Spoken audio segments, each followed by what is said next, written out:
Welcome to Listen English Story. Saturday Evening Post, 1950. George, I wish you'd take a look at the nursery. What's wrong with it? I'm not sure. Well then, I just want you to check it or maybe call a psychologist. Why would a psychologist need to look at the nursery? You know why. His wife paused in the kitchen, watching the stove hum as it prepared dinner for 4. The nursery is different now. Okay, let's take a look. They walked down the hallway of their soundproofed Happy Life home, which cost $30,000. This house clothed, fed, rocked them to sleep, played, sang, and took care of them. As they approached, a switch activated, and the nursery light turned on when they were 10 feet away. Similarly, lights in the hall turned on and off as they passed, with a soft automaticity. Well, said George Hadley. They stood on the nursery's thatched floor. It was 40 feet by 40 feet and 30 feet high. It had cost half as much as the rest of the house. But nothing's too good for our children, George had said. The nursery was silent and empty like a jungle glade at high noon. The walls were blank and two-dimensional. As George and Lydia Hadley stood in the room's center, the walls began to purr and recede, transforming into an African veldt in 3 dimensions with colors detailed to the last pebble and straw. The ceiling became a deep sky with a hot yellow sun. George Hadley felt sweat on his brow. Let's get out of this sun, he said.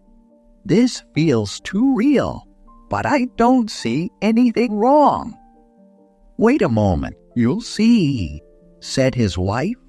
Now the hidden odor phonics began to blow scents at them.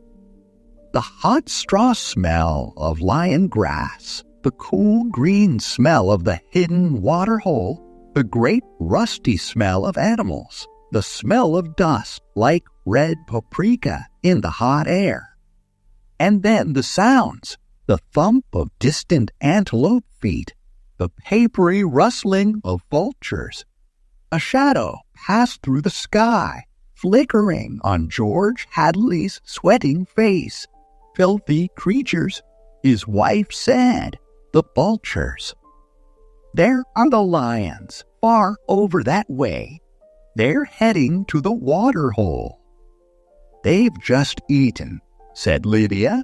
I don't know what. Some animal. George shielded his eyes from the burning light. A zebra or a baby giraffe, maybe. Are you sure? His wife sounded tense. No, it's a little late to be sure, he said, amused. Nothing but clean bones and vultures dropping for what's left. Did you hear that scream? She asked. No. About a minute ago? Sorry, no. The lions were coming. George Hadley admired the mechanical genius who had designed this room. A miracle of efficiency sold at a low price. Every home should have one. Occasionally, they frightened you with their clinical accuracy, but most of the time, it was fun for everyone, not only for your children, but for yourself when you wanted a quick trip to a foreign land, a change of scenery. And here it was, and here were the lions now, 15 feet away, so real you could feel the prickling fur, and your mouth was filled with the dusty smell of their pelts, the yellow in your eyes like an exquisite French tapestry, the yellows of lions and summer, grass, the sound of their breathing, and the smell of meat from their mouth. The lions stared at George and Lydia Hadley with terrible green-yellow eyes. Watch out, screamed Lydia. The lions charged at them. Lydia bolted and ran. Instinctively, George followed her. Outside in the hall, with the door slammed shut, he was laughing while she was crying, and they both were shocked at each other's reactions. George, Lydia, oh my dear poor sweet Lydia, they almost got us. Remember, Lydia, it's just walls, crystal walls. They look real, I admit. Africa in your living room. But it's all dimensional, super reactionary, super sensitive color film and mental tape film behind glass screens. It's all odor, phonics, and sonics, Lydia. Here's my handkerchief. I'm scared. She came to him, pressed her body against his, and cried steadily. Did you see? Did you feel? It's too real. Now, Lydia, you've got to tell Wendy and Peter not to read about Africa anymore. Of course, of course. He comforted her. Promise? Sure, and lock the nursery for a few days until I calm down. You know how difficult Peter is about that. When I locked the nursery for a few hours as punishment last month, the tantrum he threw, and Wendy too. They live for the nursery. It has to be locked. That's all there is to it. All right. Reluctantly, he locked the huge door. You've been working too hard. You need a break. I don't know, she said, blowing her nose, sitting in a chair that immediately began to rock and comfort her. Maybe I don't have enough to do. Maybe I think too much. Why don't we shut the whole house off for a few days and take a vacation? You mean you want to cook for me? Yes, she nodded. And darn my socks? Yes.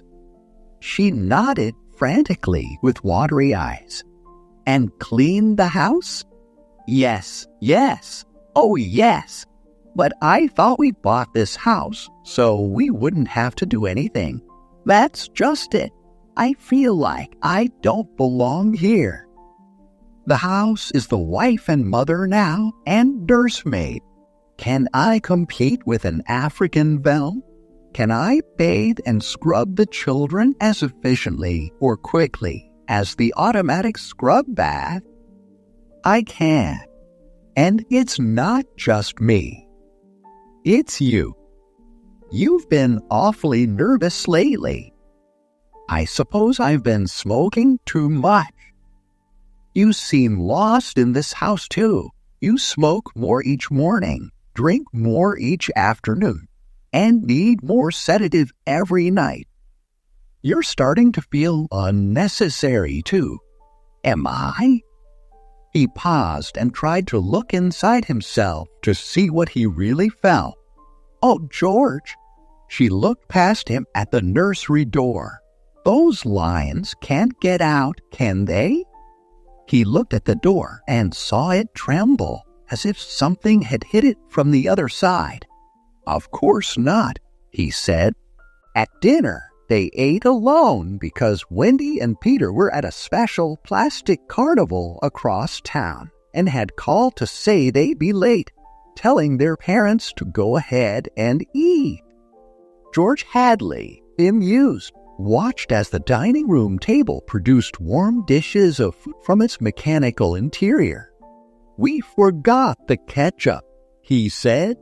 Sorry, replied a small voice from within the table, and ketchup appeared. As for the nursery, George thought it wouldn't hurt for the children to be locked out of it for a while. Too much of anything isn't good for anyone. It was clear that the children had been spending too much time on Africa. That sun, he could still feel it on his neck like a hot paw.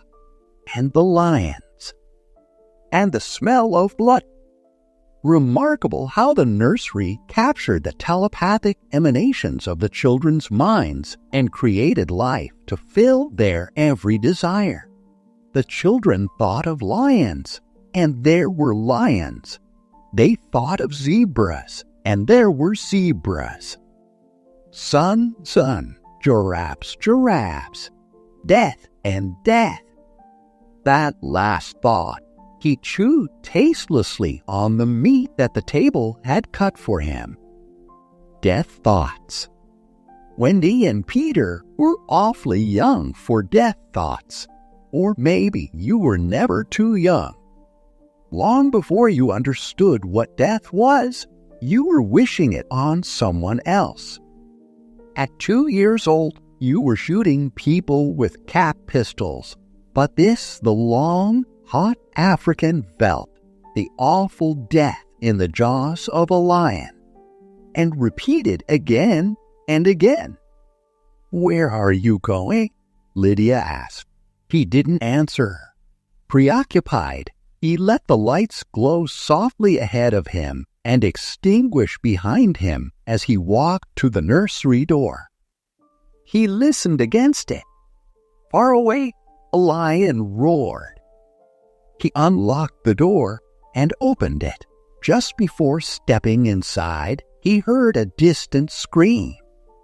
Then another roar from the lions, which quickly subsided. He stepped into Africa.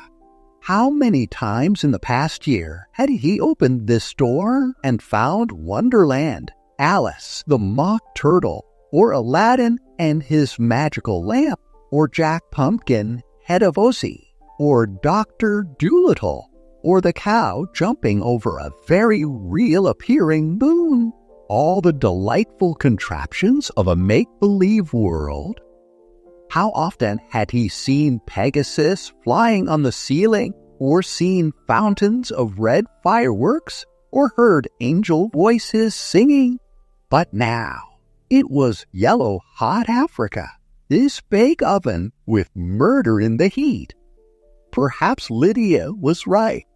Maybe they needed a little vacation from the fantasy that was becoming too real for 10-year-old children. It was all right to exercise the mind with gymnastic fantasies, but when a child's lively mind settled on one pattern, it seemed that for the past month he had heard lions roaring at a distance and smelled their strong odor as far away as his study door. But being busy, he had paid no attention. George Hadley stood alone on the African grassland. The lions looked up from their meal, watching him. The only flaw in the illusion was the open door through which he could see his wife, far down the dark hall, eating her dinner absently like a framed picture. "Go away," he told the lions.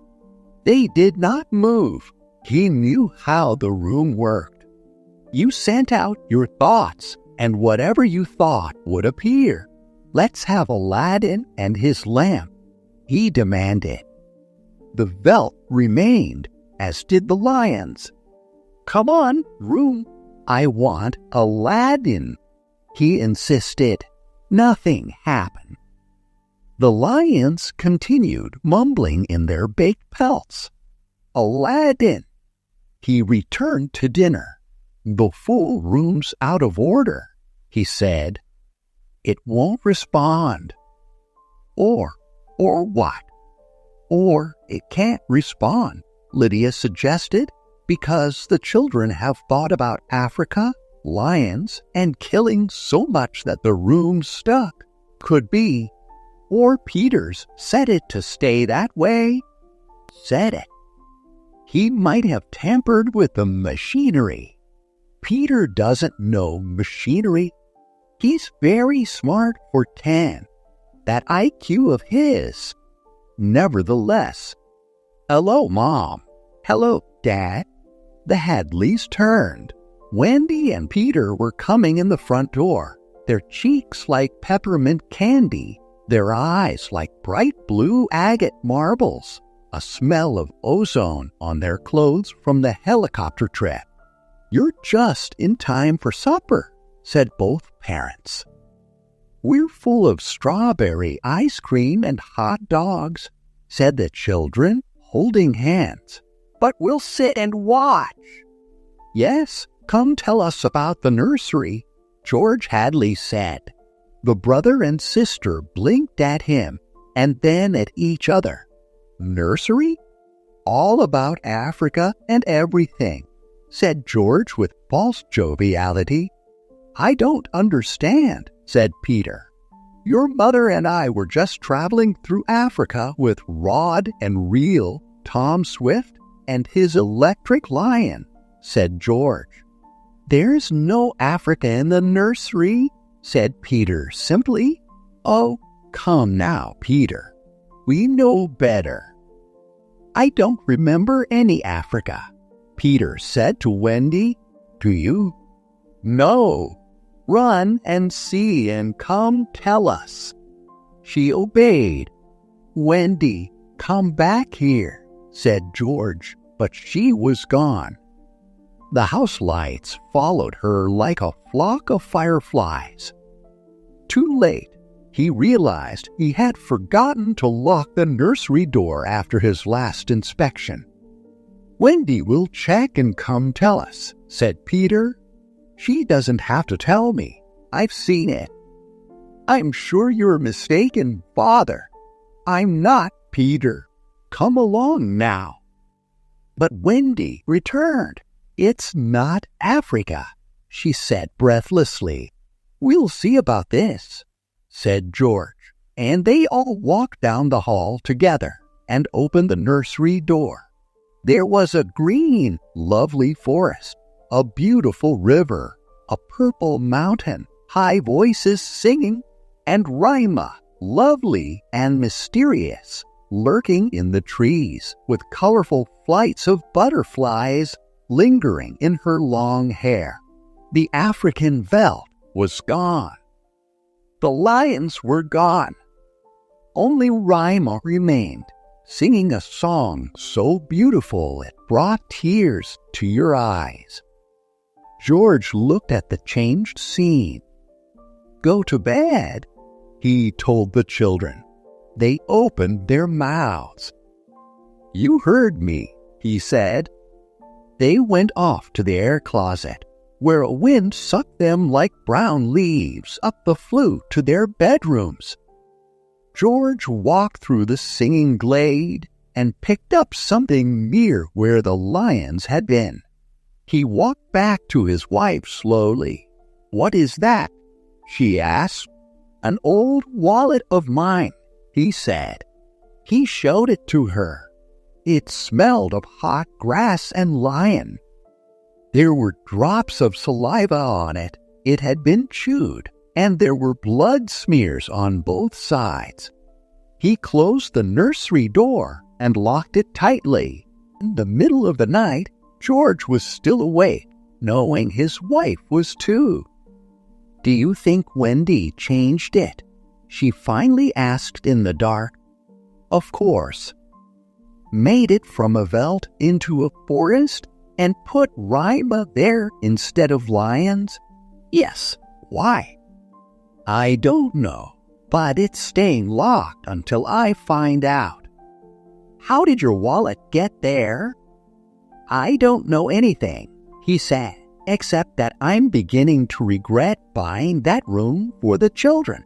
If children have any neuroses, a room like that, it's supposed to help them work off their neuroses in a healthy way. I'm starting to doubt that." He stared at the ceiling. "We've given the children everything they ever wanted. Is this our reward, secrecy and disobedience?" "Who said children are like carpets? They should be stepped on occasionally. We've never disciplined them. They're insufferable, let's admit it. They come and go as they please. They treat us as if we were their offspring. They're spoiled, and so are we. They've been acting strange. ever since you forbade them to take the rocket to New York a few months ago. They're not old enough to go alone, I explained. Still, I've noticed they've been quite distant since then. I think I'll have David McLean come tomorrow morning to look at Africa. But it's not Africa now, it's green mansions with Rima. I have a feeling it'll be Africa again before then. A moment later, they heard screams. 2 screams. 2 people screaming from downstairs. Then a roar of lions.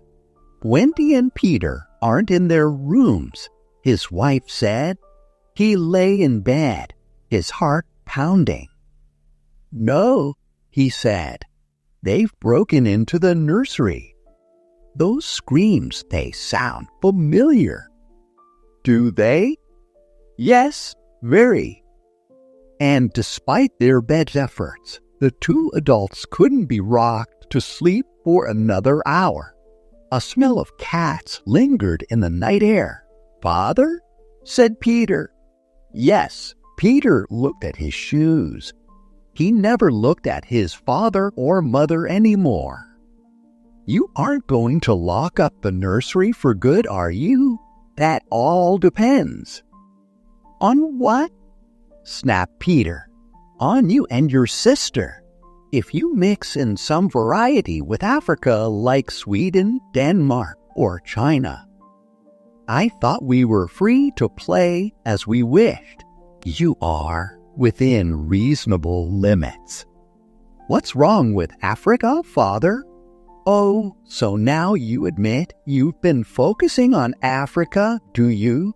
I wouldn't want the nursery locked up, said Peter coldly. Ever. We're thinking of turning the whole house off for about a month. Live a simpler life. That sounds dreadful. Would I have to tie my own shoes instead of using the shoe tier? And brush my own teeth and comb my hair and give myself a bath? It would be fun for a change, don't you think?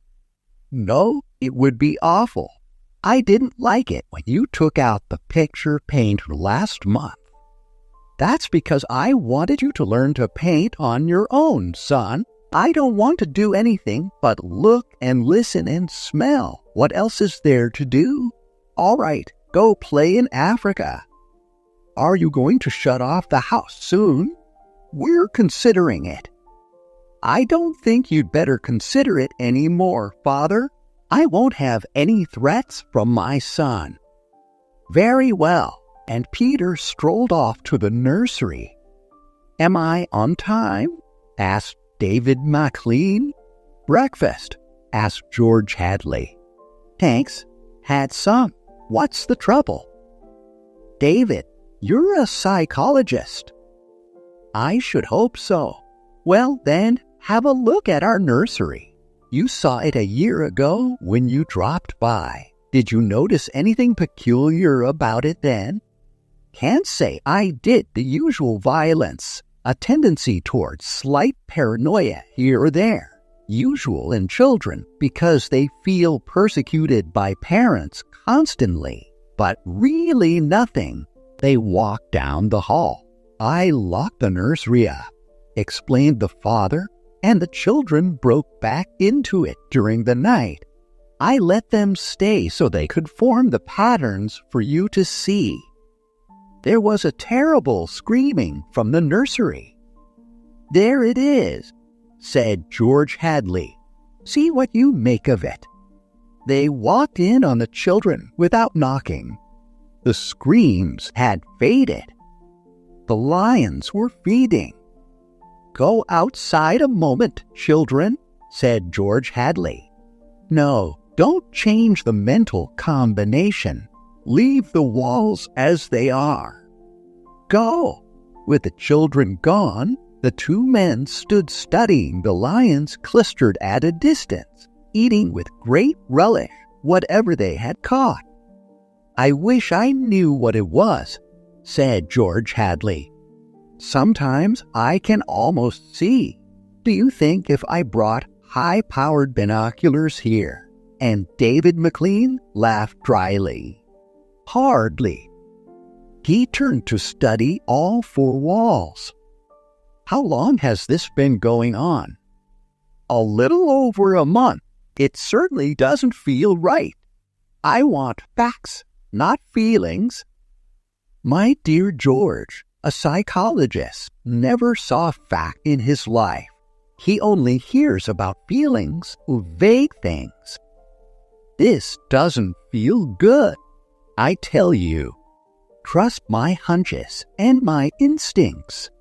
I have a nose for something bad. This is very bad.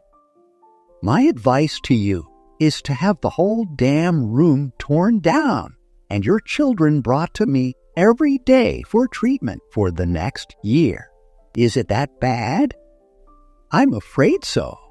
One of the original uses of these nurseries was so that we could study the patterns left on the walls by the child's mind, study at our leisure, and help the child. In this case, however, the room has become a channel for destructive thoughts instead of a release from them. Didn't you sense this before?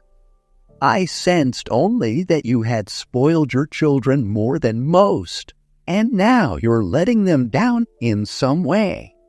What way? I wouldn't let them go to New York. What else?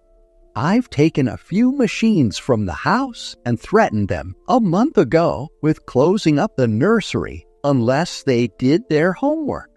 I did close it for a few days to show I meant business.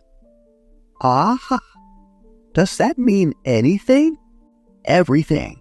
Where before they had a Santa Claus, now they have a Scrooge. Children prefer Santas. You've let this room and this houses replace you and your wife in your children's affections.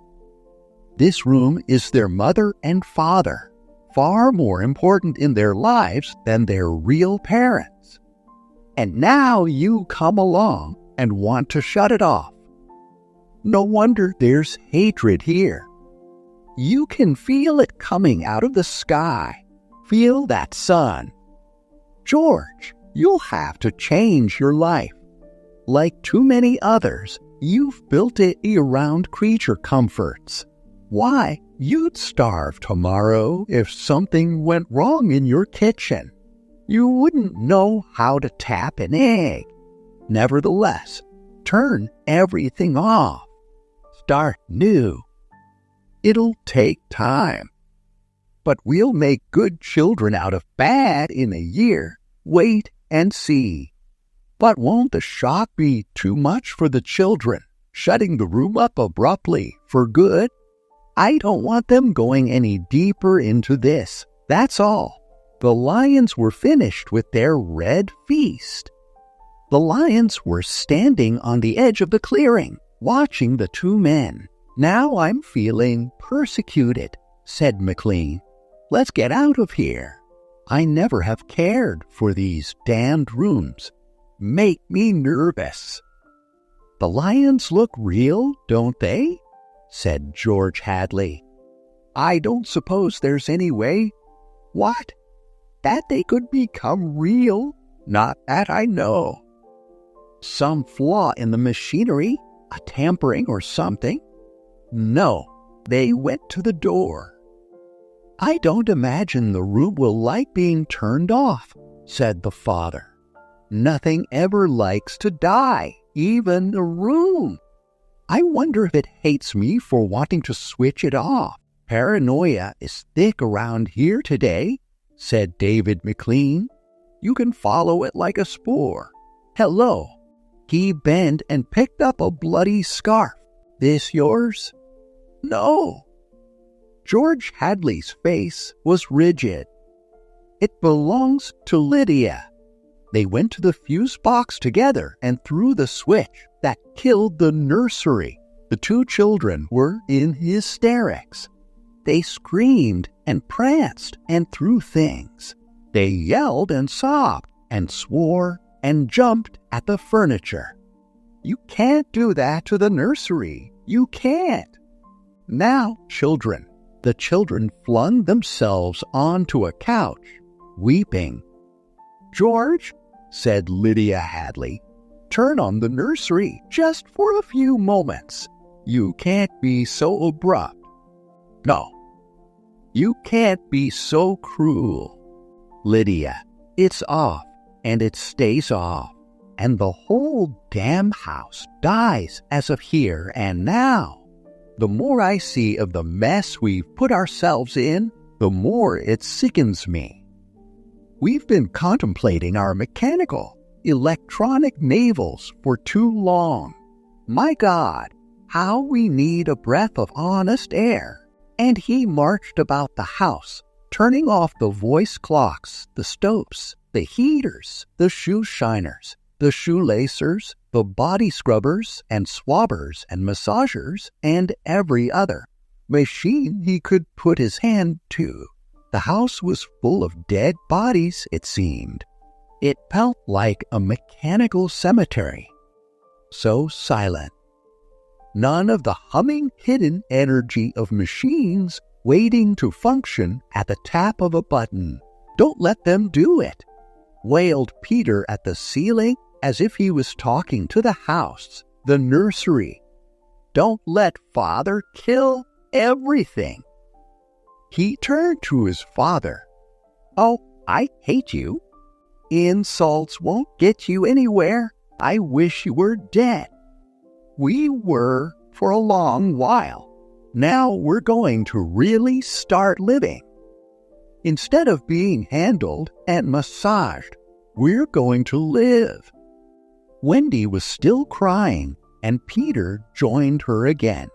Just a moment, just one moment, just another moment of nursery, they wailed. Oh, George, said his wife, it can't hurt. All right, if they'll just shut up. 1 minute, mind you, and then off forever. Daddy, Daddy, Daddy, sang the children, smiling with wet faces. And then we're going on a vacation. David McLean is coming back in half an hour to help us move out and get to the airport. I'm going to dress. You turn the nursery on for a minute, Lydia. Just a minute, mind you. And the three of them went babbling off while he let himself be vacuumed upstairs through the air flue and started dressing. A minute later, Lydia appeared. I'll be glad when we get away. She sighed. Did you leave them in the nursery? I wanted to dress too. Oh, that horrid Africa. What can they see in it? Well, in 5 minutes, we'll be on our way to Iowa. Lord, how did we ever get in this house? What prompted us to buy a nightmare? Pride, money, foolishness. I think we'd better get downstairs before those kids get engrossed with those damn beasts again. Just then they heard the children calling, Daddy, Mommy, come quick, quick. They went downstairs in the air flue and ran down the hall. The children were nowhere in sight. Wendy, Peter. They ran into the nursery. The veldt land was empty, except for the lions waiting, looking at them. Peter, Wendy, the door slammed. Wendy, Peter. George Hadley and his wife whirled and ran back to the door. Open the door, cried George Hadley, trying the knob. Why, they've locked it from the outside. Peter. He beat at the door. Open up.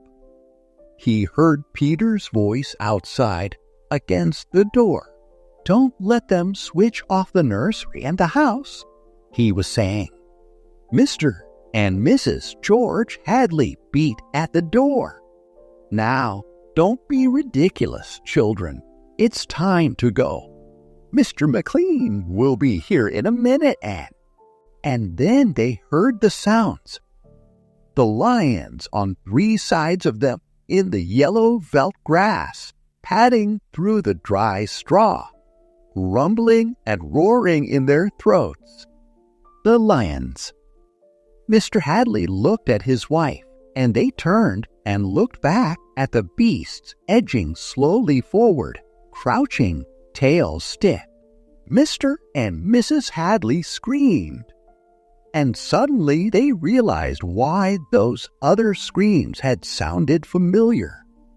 Asterisk, asterisk, asterisk. Well, here I am, said David McLean in the nursery doorway.